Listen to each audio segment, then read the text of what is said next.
Rowdy பையெல்லாம் வந்து இந்து சமய அறநிலையத்துறைக்கே இங்கே தெரியல நான் யாருன்னு அப்படின்றான். சார் சாமியே இல்லைன்னு சொல்கிறவன் அறநிலையத்துறை அமைச்சராக சாமி இருக்குதுன்னு சொல்கிறவங்க ஆகிட்டு போகிறாங்க. என்ன இப்போ இதில் பிரச்சனை? அட்லீஸ்ட்டு சாமி இருக்குது, இறை நம்பிக்கை இறை அச்சம் இருக்கிறவங்க போனால் சிவன் சொத்து கொலநாசம்னுவாங்க. சிவன் இருக்குதுன்னு நினைக்கிறவன் எப்பா இந்த காசு எடுத்தா இதெல்லாம் ஆயிடும்னு நினைப்பான். சிவனாவது மண்ணாது அதெல்லாம் ஒன்றும் இல்லடான்றவன் பாரி சுருட்டுருவான்ல. இது இயல்பு தான். அப்போ சாமியே இல்லைன்னவன் அங்கே போய் நின்று சுருட்டுறதை விட சாமி இருக்குதுன்னு சொல்கிறவங்க கொஞ்சம் பயபக்தியா ஒரு மனசாட்சிக்கு கட்டுப்பட்டு நம்ம வந்து இறைவன் நமக்கு எதனா கூலி கொடுத்துருவாரு ஒரு நம்பிக்கை தானே, ஒரு நினைப்பு தான். அப்படி நின்று அவங்க ஓரளவுக்கு நல்லா தான் செய்வாங்கன்னு தான் நான் எதிர்பார்க்கிறேன். இது என்ன பிரச்சனை? சமூக நீதின்றீங்க. இப்போ கன்சிராம் சொன்னார் சார், இந்த சிஸ்டம் வந்து இப்படி ஹரிசாண்டலாக இருக்கு, வெர்டிகலாக இருக்கு. அதாவது ஒருத்தனுக்கு மேலே ஒருத்தனுக்கு கீழே ஒருத்தனுக்கு கீழே ஒருத்தனுக்கு கீழே. இதில் பிராமணர்கள் 3%. ஒரு பெண்ணை காமிச்சு சொல்லுவார். அதாவது இப்போ இந்த பெண் இருக்கு இல்லையா, இது வந்து கேப், இது பிராமணர்கள், இவங்க மேலே இருக்காங்க. அப்படியே படிநிலையா ஒன்று ஒன்றா கீழே ஏசி இருக்கிறதா சொல்கிறாங்கல்ல. இந்த கேப் என்ன பண்ணணும்? இந்த கேப் நினைச்சா இந்த சிஸ்டத்தை இயங்க விடும். அதாவது இந்த பேனாவை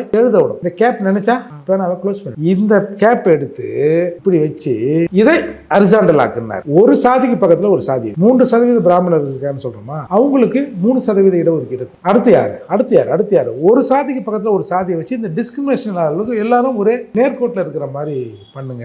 வெர்டிகல் சிஸ்டத்தை ஹரிசாண்டல் சிஸ்டமாக மாற்றுன்னு சொன்னார். இப்போ அப்படி எடுத்துகிட்டு போங்களேன். அவங்க ஒரு குறிப்பிட்ட அளவுக்கு இருக்கிறாங்க. சரி, அவங்களுக்கு நாம் இப்போ நாங்கள் சொல்கிறோம்ல, எங்கள் சமூகத்திலேருந்து எங்கள் மக்களின் பிரதிநிதித்துவத்துக்கு ஏற்ப 20-22% இருக்கிறதா சொல்கிறாங்க. அதுக்கு ஒரு 7 பேரை கொடுத்தது 8 பேரை கொடுத்தது நாங்கள் வரவேற்கிறோம்ல. அந்த மாதிரி அந்த மக்களின் பிரதிநிதித்துவம் கொடுத்துட்டு போங்க.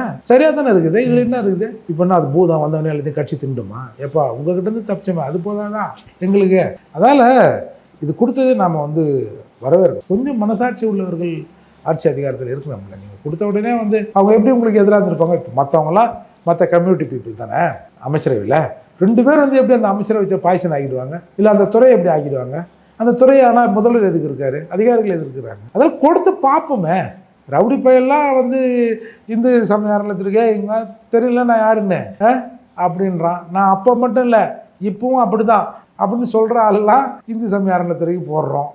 கொஞ்சம் இந்த மாதிரி ஆட்களை போட்டு ஒரு சேஞ்சை பார்ப்போமே.